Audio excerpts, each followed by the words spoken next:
I was just 3 weeks out of training, and I already have had enough of this war. The Thrains were winning.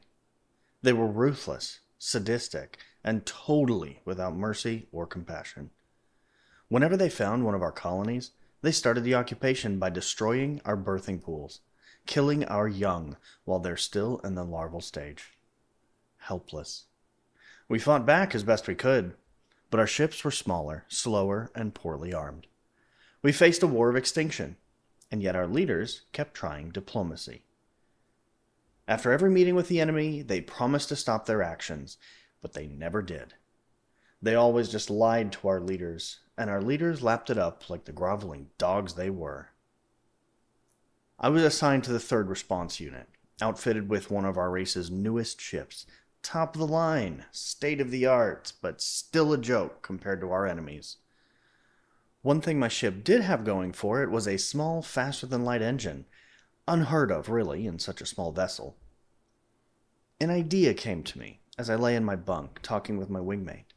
We were discussing how we'd just fled from a Threen assault, giving up an entire planet to them, and condemning every one of us left on that rock to a gruesome death. "You know what?" I said, my arm draped over my eye stalks as if to hide from the fate we've just imposed on many of our race. "I think the humans are right." My wingmate coughed in shock. "Why bring the crazies into it?" he asked. "We don't have enough to contend with already." Humans. What they did, it opened many an eye stalk, that's for sure. When the humans were first discovered and introduced to the galaxy at large, they were excited. They were always smiling, hopeful, and optimistic for their future. They were so happy to find out that they were finally advanced enough to be accepted into the galaxy. I remember seeing screen grabs of the Dolan ambassador laughing, literally laughing in the face of human representatives. "Advanced enough," he roared with mirth. "Who cares if you're advanced enough? Your planet is rich with resources. That's all the advancement we need." The smile on the humans' faces seemed to crumple at that, though they valiantly tried to remain optimistic of the situation. Until the Dolans took untold millions of tons of resources and refused to pay, saying, "Now you know to get payment up front. That knowledge is the only payment you'll get from us." And the Sleen Empire? They invited 100,000 humans to come live on their planet, only to slap them in chains when they arrived, and made slaves of them. When the humans, enraged at the treatment of their people, demanded the release of those captured, the Sleen Empire said, "Very well. We are sending the 100,000 back to you now." And then sent 100,000 Viridium-tipped missiles into human cities and settlements. It was after that when Jandis Collective offered them medicine to treat the Viridium burns. At first glance, the medicine was a godsend, curing the burns and disease caused by the missiles. But then, every human that had gotten treatment died in horrible agony. The Collective had used the humans as test subjects for a biological weapon.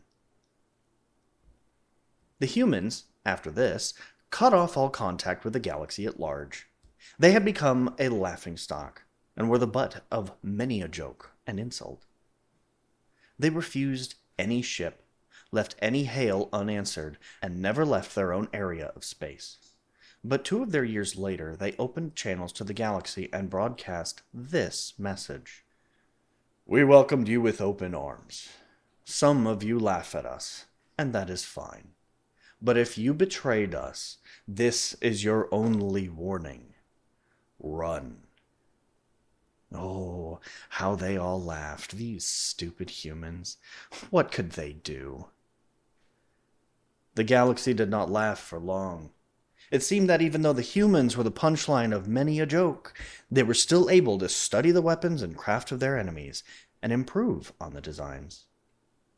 The first sign that the humans might be a force to be reckoned with was when all 7 of the Sleen Empire core worlds were bombarded with tens of thousands of new type of Viridium missile, ones which seemed to react violently with the atmosphere itself. making the air unbreathable, and saw people immolated where they stood, even 1,000 miles from where the missile hit. Most of the galaxy thought this was a fluke, that the humans blindly stumbled into creating a weapon that worked better than they planned. But then the Jaundice Collective began to fall sick.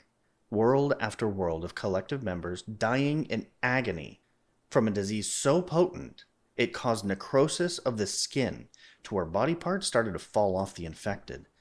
The galaxy realized this was indeed the humans, exacting revenge. Medical teams from many worlds studied the virus, and it seemed the Jaundice Collective's own disease they had used on the humans was mutated with a human disease called leprosy, and the result was disastrous. The galaxy at large called on the humans, begged them to stop their warfare, and none so loud as the Dolans. They apologized to the humans, offered to pay back what they owed double. They waited in fear of the human response, and when over a dozen large ships appeared in the skies above the Dolan homeworld, seemingly out of nowhere, the Dolans were heard from no more. Their world was laid waste. The humans sent out one last message over 600 years ago. Do not come near human space. Do not approach us. Do not contact us. Do not even mention us. If any ship approaches, be it a vessel of peace or war, it will be destroyed. There will be no further warning. The galaxy's races, of course, assembled for war. How dare this upstart race order them what to do? So thousands of ships flew to human space to wage war. Not one of them returned. Not one. Over the centuries, envoys have been sent to human space, all with the same result. The ship's engines would cut out for no reason, and then the ship would be destroyed. The humans were right, I repeated. Everyone else in this galaxy will sit there and watch us die, slowly at the hands of the Threen. They do nothing. We would all be better off if we were just left alone. We would be better off if we were like the humans. And I stopped. My wingmate scoffed at the idea that had been planted in my head. A wild, crazy idea, but no more crazy than flying off under gun to fight a more powerful opponent. Tomorrow, I would fly for human space. Tomorrow, I would do what no one dared to do for centuries. Tomorrow, I would ask for help from the most dangerous race in the galaxy. It's no small wonder that when I flew off, away from battle, my superiors thought me a coward. They threatened me with death if I did not return with their ship, but it was already light years from their grasp. My ship was, after all, the fastest single manned vehicle my race possessed. Even as fast as it was, it took weeks for me to near what we all thought was the human-controlled space. I was nervous, scared that at any second I would be vaporized by some unseen hand, but still, my ship flew on. Days later, as my stores of food were dwindling, my engines cut out for no apparent reason. My hands flew on the controls, but all systems reported they were working properly. Perplexed, I wondered why, if everything was working, I sat dead in space, and then it hit me. Humans. Quickly, I activated my communicator and broadcast on all frequencies. Greetings. I am Pilot Javin of the 3rd Response Unit of the Balkan race. Silence was the only reply. I come to beseech your aid. The Threen Empire is decimating our people and our worlds. The galaxy at large just sits there, waiting like vultures to pick at the bones of my people and my culture. Silence. Once, your race also battled with the apathy and betrayal of the races of this wretched galaxy. You suffered once as we do now, from the disdain and callousness of races that pledge to help, yet do nothing. From races that swear to defend, but instead betray. Javin checked his broadcaster, Everything seemed to be working. He continued. We were discovered as a world a century after you had left the galaxy. We never had the opportunity to know you. But I know of you. The old races speak your names in fear, as the only race to stand up to the evil that permeates the very core of this expansive space. Silence. I know why you turned your back on the other races. I understand, as my race is betrayed just as yours was. Silence. But you can help us bring an end to the way things are. How can you sit on the sidelines doing nothing while peaceful worlds burn? Silence. How can you be so cruel? Silence. Angry, Javin yelled into his communicator. How can you be so cowardly? He sat in fear, waiting for his death, when without warning, his engines came back online. Confused, he looked around, wondering what was happening, when across his communicator a single word scrawled from right to left. Run. Slamming his fist down in anger and frustration, Javin roared into his communicator. Run? Run! My people think I ran from my fight with the Threen, and now you tell me to run like the other races. You want to know the truth? You are the worst race of them all. I'll show you, run! And with that, Javin ran to the engine room, ripped his sidearm from his holster, and fired it into the FTL engine that was his only way home, his only escape, his last hope. He fired until his weapon was dry, and the engine was little more than a pile of smoking slag metal. Breathing heavily, he roared into the communicator. You cowards! You will not shoot me in the back. Look me in the eye stalks if you're going to kill me and be done with it! Silence. In a fit of rage, Javin smashed his empty sidearm into the communicator again and again. Now it truly would be silent. 2 days later, Javin's ship still floated in dead space.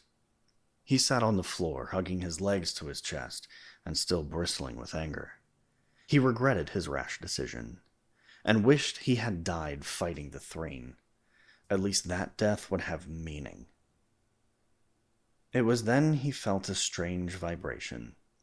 He looked up and around, trying to discern its source, when a strange voice, a human voice, but speaking perfect Balkan, seemed to fill his head, emanating from all around him.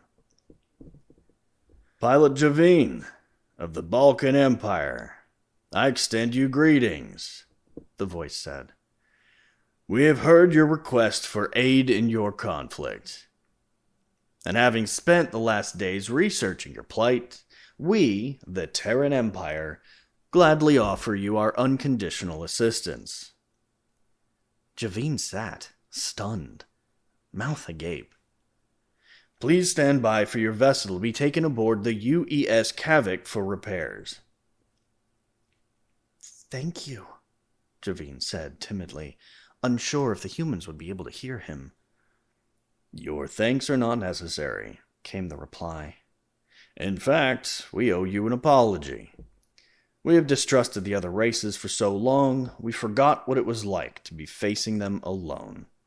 You reminded us of something that we long thought was impossible. And what is that? Javin asked timidly. That there can be other races out there, brave, defiant, good at heart. Races that remind us of, us. And with that, the words stopped, and Javin saw from his viewport 6 large angular vessels shimmer and appear from seemingly nowhere, huge and bristling with weapons. Help was here. The humans answered.